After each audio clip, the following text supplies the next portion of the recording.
All aboard for a journey by Edith Wharton. A journey out west and then back east. It's a very simple story on the surface, right? Because you have, just to jump right into it, a woman's husband is sick.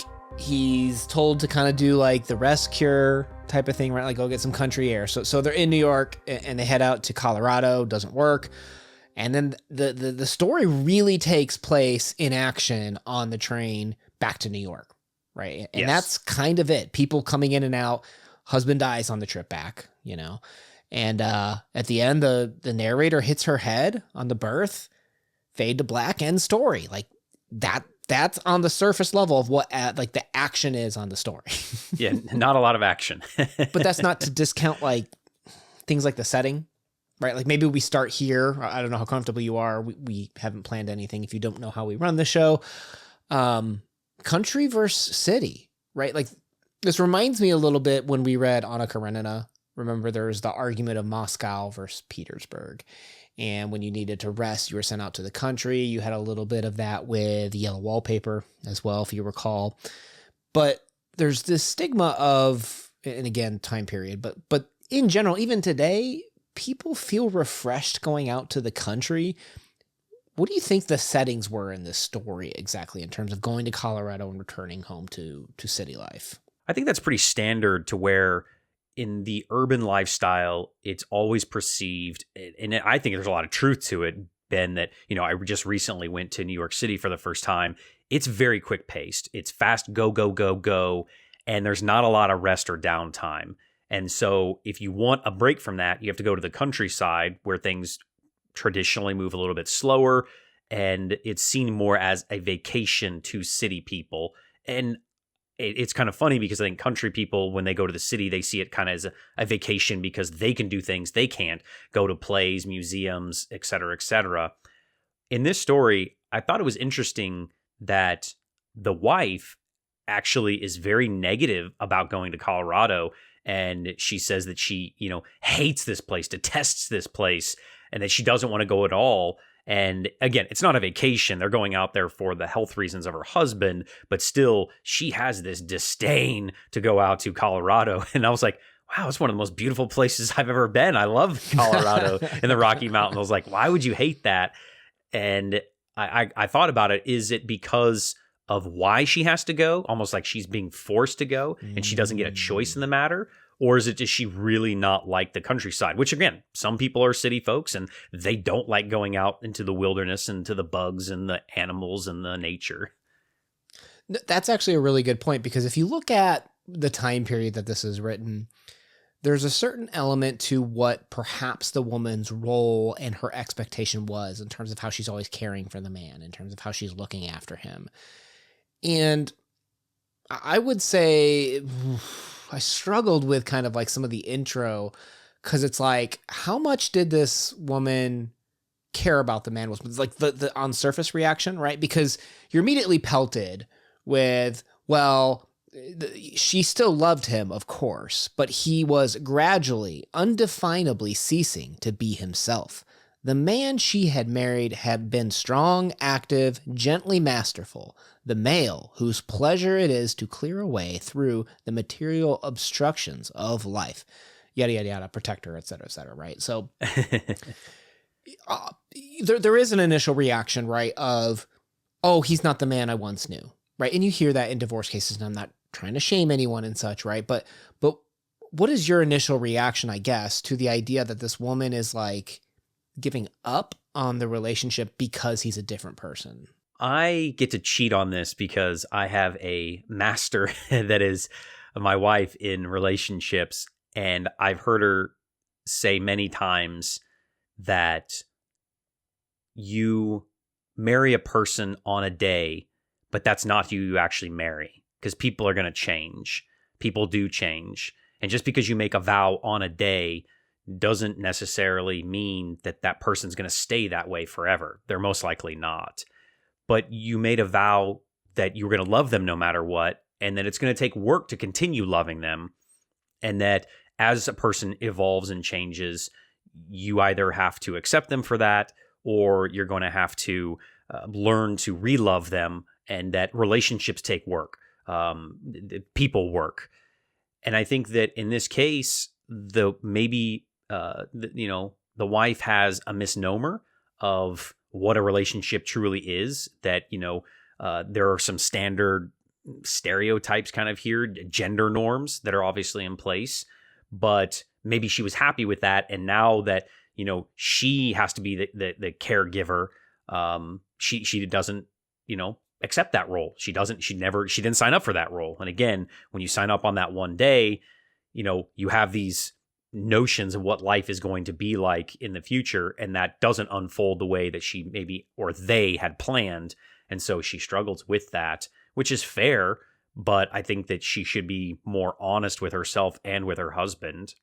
And why I say on the surface, I was curious if you went through this, because I was like, how is this woman dealing with grief? Right? Because when the man dies, first of all, there's a little bit of raunchy humor in there in that sense, but the character's coming in like, oh, let me change the bed. Oh, the medicine. And she's like, no, I'll get it. Like there's a little bit of you could see a comedy angle, I hope, in that.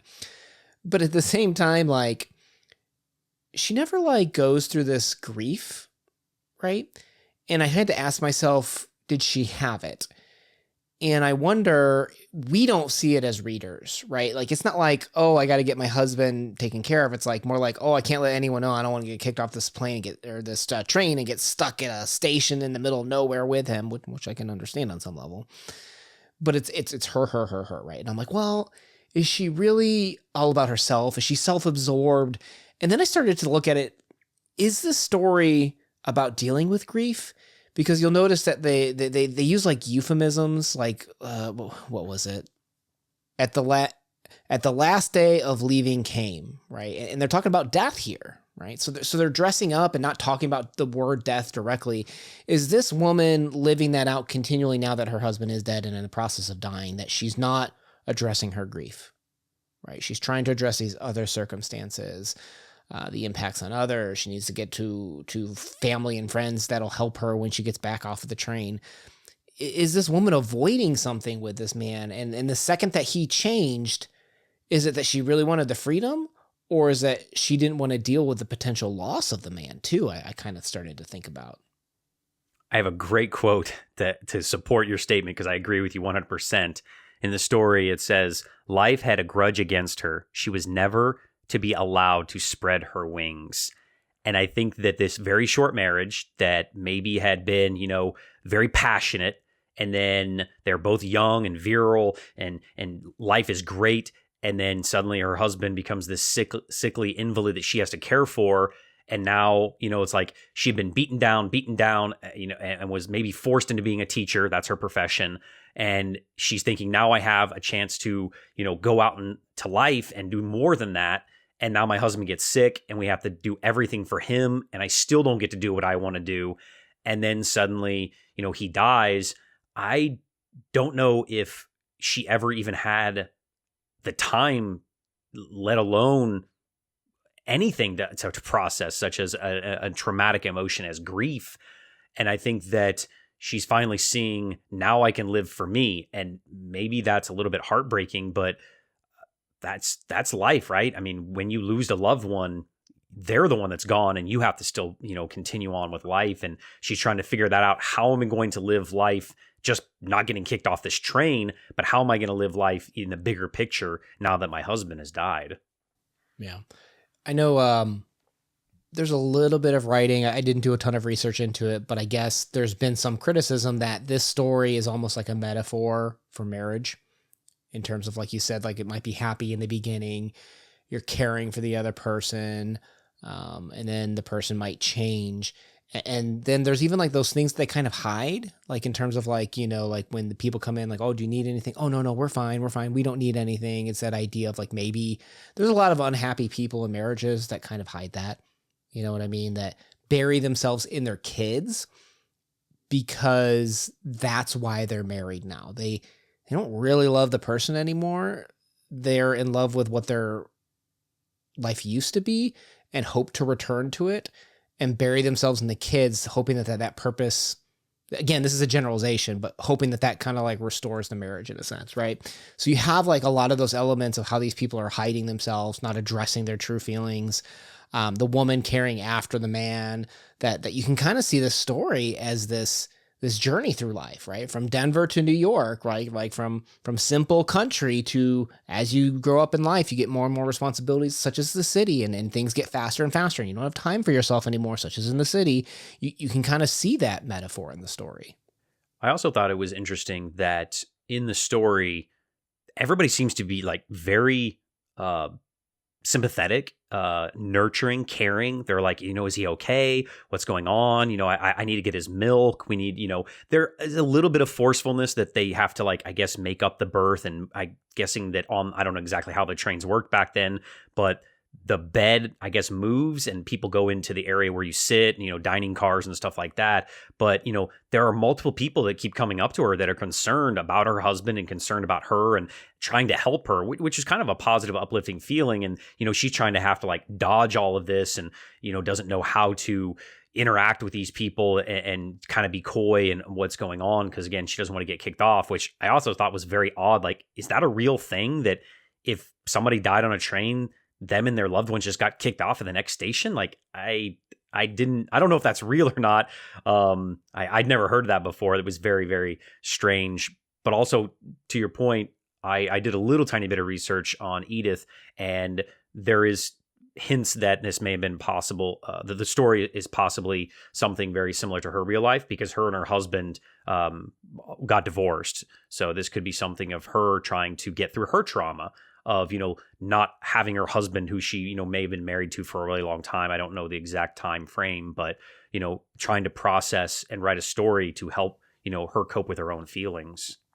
Yeah, that'd be an interesting question of like, when did she write the story? When did she get married and when did she get divorced? Because I think biographically trying to look at it and compare it is I don't know. I'm generally kind of interested in those types of comparisons and draws, because a lot of times authors get these inklings, these feelings, and then they expand upon it. They add fiction to it, but the truth of the feeling, of the emotion, like that's there. You know what I mean? Now to that point, let's talk about this, continuing the metaphor. The woman at the end, I'm kind of curious to get your take on this. Right, like the train comes to a stop, and again, I don't know all the details also of how the train works, but she hits her head on the berth, I think, at the end, and fade to black, end of story. How did you take that? Did she pass out? Did she die? Like what was your interpretation of that moment where? Yeah, let me stop there. Get your thoughts. My initial thought was, yes, holy crap, she just killed the other main character as well. The husband dies. She has been stewing and fretting of how to make it back home this whole time and not get kicked off on some random train platform. And she finally makes it home only to be killed. And I was like, what the dang, Edith? That's brutal. I think that's the conclusion you're supposed to go to. But I thought back to the story and I reread a few paragraphs. I think she just maybe falls unconscious, or maybe was knocked unconscious, because there are multiple times throughout the story that she passes out, for lack of better words, and she loses time, I guess. So I think this is just another one of those instances that happens several times throughout the story. Do you remember like a phrase they say that when you're dying, you're going through a tunnel? Mm-hmm. And do you know what happens when she hits her head? They're going through a tunnel? They're going through the Harlem Tunnel. Yeah. Right as they bent her back into their life, their responsibilities, that sort of thing. I don't know. I kind of took it as like, oh, well, that's certainly interesting, because also let's say you go back to the metaphor example. I think you've talked about it on this channel, but the widowhood effect, I think you brought that up before. Yeah. Like where if one, like the husband or wife dies, there's an increased risk that the other person might die. Yeah, within a short time frame. Yeah. Yeah. Yeah. Like what is it that if your wife or your husband dies, or, whatever, that you have, you have so much grief? Is it you don't have the support? Yeah, survivor's system? Remorse. Yep. Mm-hmm, mm-hmm.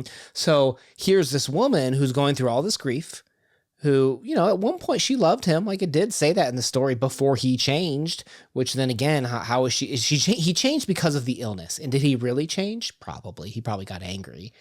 And did she have guilt for not supporting him through that? And she didn't have the support system. I don't know. They're going to meet some friends or some family or something like that when they got back to the station. But I think there's clearly an argument for like the widowhood effect too, of like when you lose that one person that was your everything, that it kind of lets you lose your way a little bit too, if that makes sense. And this poor lady, let's be honest, she lost him twice, right? I mean, she marries this guy and then she loses who he was, and then she literally loses him again for a second time. I mean, she may have already gone through the grief stages of my husband is gone and now I have, you know, to live with something else. I have to learn to live another life. We're going to have to live a different life now. And then to actually have him die on top of that when he was supposedly supposed to get better.